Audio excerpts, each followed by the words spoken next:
Nakoy ko din.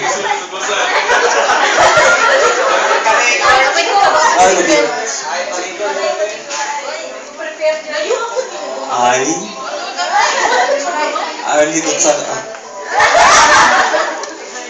Arlie Gonzaga. Still in love. Marrying you the second time is my way of telling you that I will be at your side and love you always.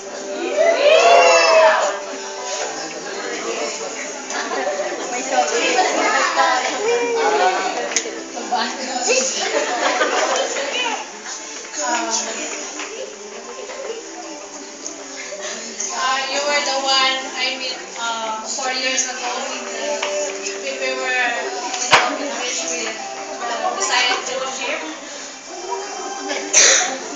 Memorable kayo ang mga Bisaya. Kay sila Jud ang nag-pray Jud o nag-support, nagtabang. Hindi na ako ma-ano Jud ang Bisaya fellowship. So, you are the gift from God.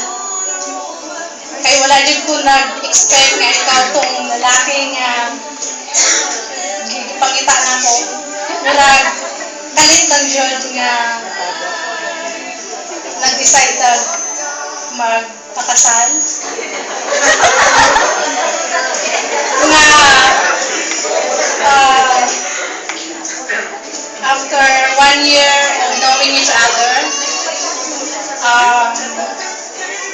and now, mag-renew na magtag atong kasal 3 years after. I do respect and love you forever till death do us part. My highness, my husband, and my best friend, I love you always and forever.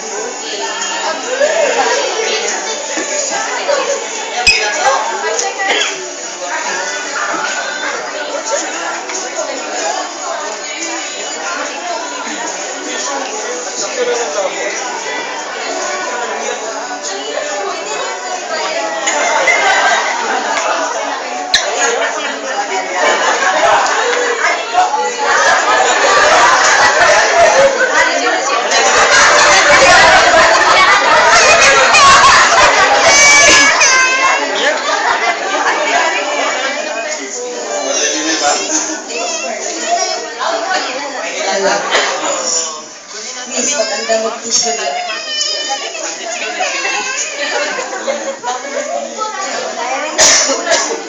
Kailan naman ko rin mo? Mahal. Mahal na mong tawag. Sa una, parts na mong tawag sa bata-bata pa, pero pagkat gulang-gulang na mahal. Sa 27 years na ito nga sa kamilyahon, akong gibatig nga nalipay ko sa ato ang pag-uban. O niya, daghang kayong salamat sa imong kaayo, sa imong pagmahal ako. Ang Bisayan group na hibalo kung unsa pagkakamahal kay ako ikan di pang hambog sa una, hibalo na sila. Kay sa matag panahon nga musulti ko sa ila, ikaw ako ang bukang bibig. So, nahibalo sila og unsa pagkakamahal. Bisan sa imong balatian sa una doon na kay brain tumor. Ang akong kasing-kasing nagahandom sa pagsuporta kanunay kanimo. Salamat kayo sa paghatag sa atong mga kabataan o pagsitapos sa Ginoo ug sa imong pag-atiman, imo pong gitagaan og mga buutan ng mga bata. Nagdako sila karon dagko na sila, graduate na sila tanan. Pinaagi sa imuha sila o uban sa tamang sa Ginoo, sila nahimong malagpuson. Pasaylo ako sa akong pagkamali.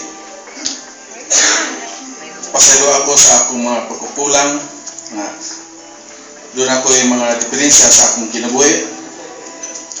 Pero ang akong pagmahal kanunay, akong suporta kanunay ana kanimo ug sa atong mga kabataan ug dili lang sa imong atong mga kabataan sa atong pamilya sa imong ginikanan sa imong mga igsoon. So ayaw kabalaka ako niya kanunay kanimo nga nagmahal mintas nga napay kinabuhi nagibilin sa Ginoo gihatag sa Ginoo. Ako andam nga mo tabang kanunay ug mo suporta na ako kanunay sa imong kilid. Ang akong gihangyo kanimo nga ayaw ko biyahe kay mintas nga napay panahon niya ako sa layo. So daghang kayo salamat sa imong pag-atiman sa panahon nga ako nagkinahanglan sa panahon nga ako nagbalatian niniaka sa akong kilid. So kana wala na ko na kalintan kanang higayon na ikaw akong hindi kinahanglan kung wala ikaw ang usakan ng tao sa akong kinabuhi.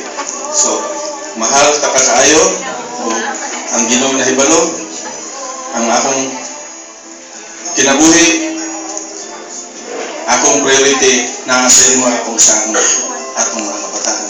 I love you very much. Mahal, I can promise you everything, but this one thing I tell you. Kung galing mamatay, matakaroon si Pakulang. Kung nagagahan ta o higayon sa Ginoo nga mabuhi na pag-usap, niya mangita ko og bana, ikaw nang gyapon akong pangitaon ug ikaw ang panguslan. Naglain, tigumo din ako kung aparente nga NPA kay ipasibok ka dyan. Ipasyat ka minutes na rin ka mo kay ikaw na nakalala sa pinakamahal na lalaki sa inyong kalimutan. Talong.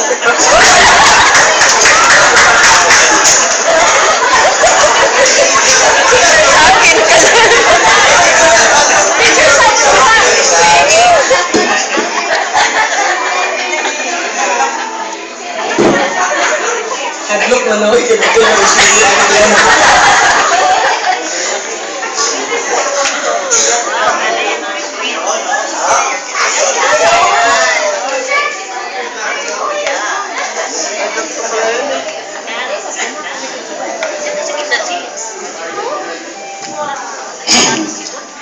Ano raw yung sasabihin ko sa sweetheart?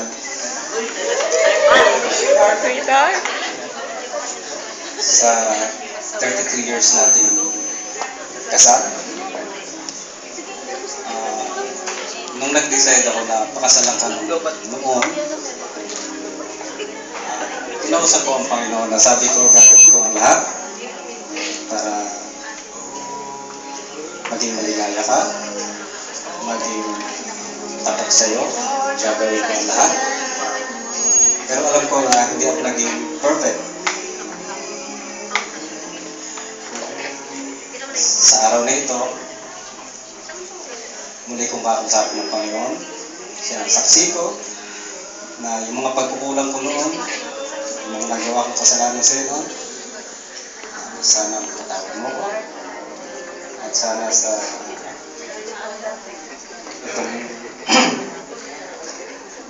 itong sa renewal of vow,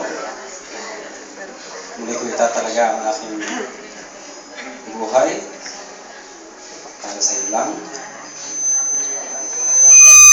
At na mapunan ang aking mga pagkukulang noon. Dahil ikaw ang nagbigay ng kulay sa aking buhay. I love you, sweetheart. Wala pa!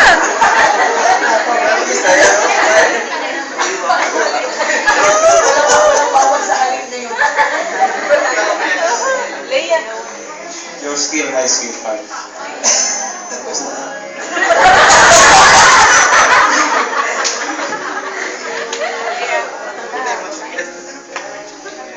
Naiyak na ako.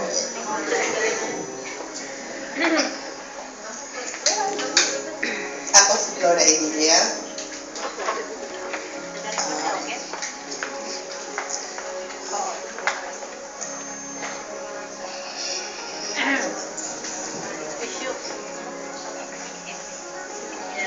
Sabi ko sa Panginoon kasi nung nilago ako, sabi ko Panginoon, ayoko mag-asawa. Kasi maraming broken family. Sabi ko, tapos ako produkto pa ako ng broken family. Sabi ko, hindi ko kayang, mas lalong hindi ko kayang maging ina ng tahanan at maging mabuting asawa. Pero siguro sabi ng Panginoon, hindi gano'n na lang. Sabi niya, ibinigay ka niya sa akin, regalo ka ng Diyos sa akin, kaya pinasasalamatan ko ang Panginoon na pinagkalubuan niya ako ng mabuting asawa. Sabi ko sa kanya noon, Panginoon, kung bibigyan mo ako ng asawa, humihirit pa. Sabi ko, ayoko ng suberol, ayoko ng babaero, ayoko ng lasenggo. Sabi ng Panginoon sa akin, o sige anak, kahit hindi mo hiningi na magkaroon ng gwapong asawa.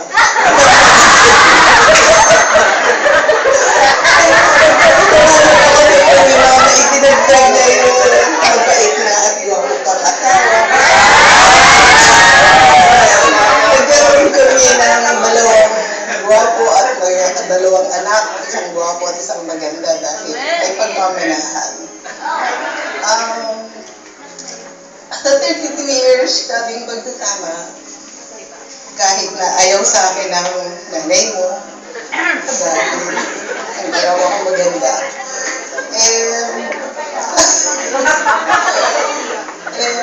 Ako talagang yung ipinaglaban, kaya nagpapasalamat ako sa Panginoon na sa lahat ng mga kahirapan na yun, sa lahat ng mga luha, sa lahat ng parang hindi na ako susurvive. Pero andun ang Panginoon hanggang ngayon na siya yung namamagitan sa ating dalawa, sa ating tahanan, kaya ito ay nananatiling matibay at matatag. Maraming salamat sa Panginoon na binigyan niya ako ng isang napakahalagang regalo. Ikaw yun. Thank you.